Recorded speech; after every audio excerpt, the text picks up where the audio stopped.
So I couldn't remember for sure if season 2 of DuckTales started out with them, with us, I guess, getting more stuff about Della. Now I have my confirmation that it doesn't, but it does set up some interesting character stuff for the show going forward. I don't remember exactly how much this plays into stuff later from my one time watching through the show, but I do remember it comes up again, so I'm looking forward to being reminded of how that goes. Because I didn't really remember this episode much at all. And that might just be because I was kind of...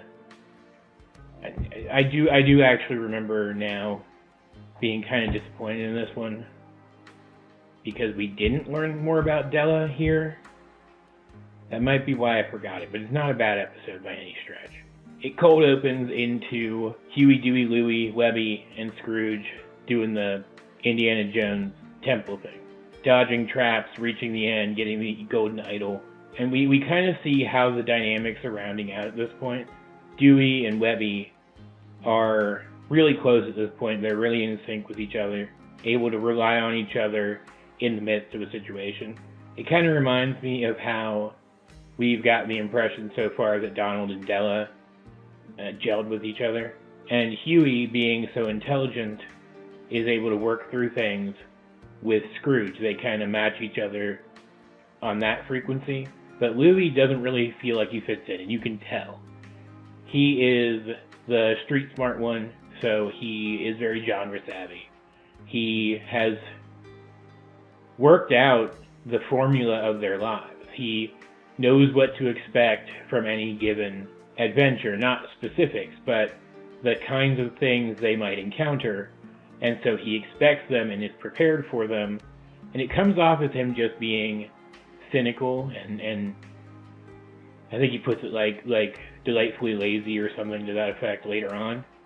But it soon becomes clear that there's more to it than that when he manipulates Scrooge into having all of them have a night in, a game night. He doesn't realize that Scrooge gets really competitive, even against other members of his own family, at something like game night. And you think that's going to be the conflict, that he's going to learn better than to direct Scrooge's competitiveness towards him and his family, and instead learn that it's better to have it directed towards, like, evil mummies and stuff. It ends up being so much more complex and interesting than that. There's some good gags in here. Part of the way he manipulates Scrooge is he convinces them they need more quality time that isn't, like, in the midst of danger. They do something similar to what they did last episode with the three boys not understanding Donald, but understanding him to different degrees to kind of represent how people usually interact with the character. Here, Dewey's standing there right next to him. Louie's like, we never spend any quality time together. And he looks at like, which one is this? Is this Dewey or Huey? I don't even know which one wears the hat. And Scrooge looks at him, and you can see Scrooge's face transform as he realizes he doesn't know which one he is either. like Louie does. I mean, he's playing him, but Scrooge doesn't know who Dewey is. And it reminds me of early on, like, the only reason I learned who Louie was, apart from the others, was by process of elimination. Dewey did that thing with Webby in the library. Dewey decimal system. Huey wears a hat. Huey hat. And Louie's the leftover one. That's the only reason I learned it as fast as I did. And it's so funny to have them essentially acknowledge that. And Ducksworth was around in this one, but the moment he hears there's going to be a game night, he just pieces out. It was hysterical. It's clear that anybody who doesn't have to be here is going to try to avoid being here. And it fits so well into one of the lesser themes of the episodes I'll talk about in a minute. But then you also have Gyro showing up with a microphone, which was a megaphone with a shrink ray attached to it. There's apparently a civilization of microscopic people living in the mansion, and he wants to study them. But that would mean adventure all the time. You can't even escape it at home, and Louie is looking to avoid adventuring, at least for a while. he says he just wants a break. Becomes pretty clear pretty fast that that's not really what he's looking for. But he doesn't even really understand what he's looking for at this point. But to get out of that, he shrinks Gyro and just assumes everything is going to be okay because he understands the formula. Gyro will meet these micro people. He'll become their leader. Things will go wrong, but he'll be fine. Eventually, he'll probably just, come back. And that is basically what happens, but it ends up spreading and involving everybody. And yet, Louis, instead of stepping up and fixing it, or at least telling somebody what happened, what he did, he just keeps playing defense, he just keeps trying to deny that there's actually a problem. Like, Launchpad gets struck down too, and Louis still just tries to blow it off. He tries to do the bare minimum to put it out of mind and ignore it.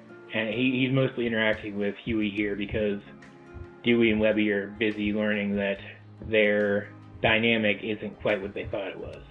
And Huey calls him out and asks what's going on, and he realizes and admits that he doesn't understand where he fits in this group, and he's not good at the adventuring thing, and they come to the realization that he's worried something's going to happen to him like it did to Della, that he is reacting this way because of the trauma of what happened to her. But he gets motivated to come help, and at this point, basically everybody's shrunk down. One of the little micro people is blown up to giant size, slightly bigger than regular size. So they've got a lot to deal with, and their only real resources are Huey's sewing abilities as a junior woodchuck, and the pieces on a Scrooge-themed Monopoly board. I want to know if that's real, because I want one. And Louis looks at the whole situation, literally looks down on the events happening in front of him like it's a game, because it's on the game board, and puts a plan together and directs everyone perfectly to solve the situation. They even end up converting the game board into a permanent habitat for the micro people. They had a name. Gyro gave them a name. I don't remember what it was. Gyroputians, I think. That's probably what it was, right? Point is, everybody comes out of this situation fine, and the most disenfranchised of them come out of it in a better place than they were when they started. And Scrooge, instead of being upset with him, praises him for having that ability to see the whole picture. And whereas earlier he had compared himself to Della in that he was worried he was going to get hurt, here Scrooge compares him to Della because that was apparently a skill that she had.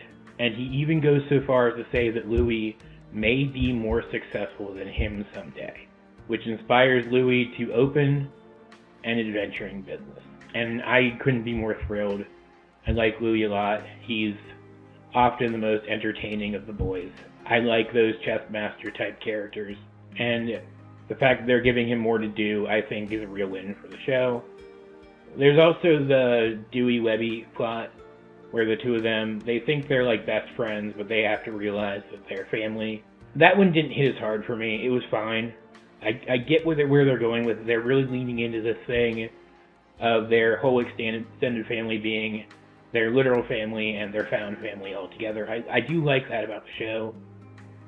But they create kind of a false dichotomy there. Your family can be your friends. One of your family members can be your best friend. And they seem to be excluding that possibility. But I really think what they were trying... I don't think that's what they were going for. I think what they were trying to say is that your friendships with family are usually different than your friendships with other people. And that to really reach their potential, Dewey and Webby needed to acknowledge that. It was fine, I liked the other stuff in the episode better.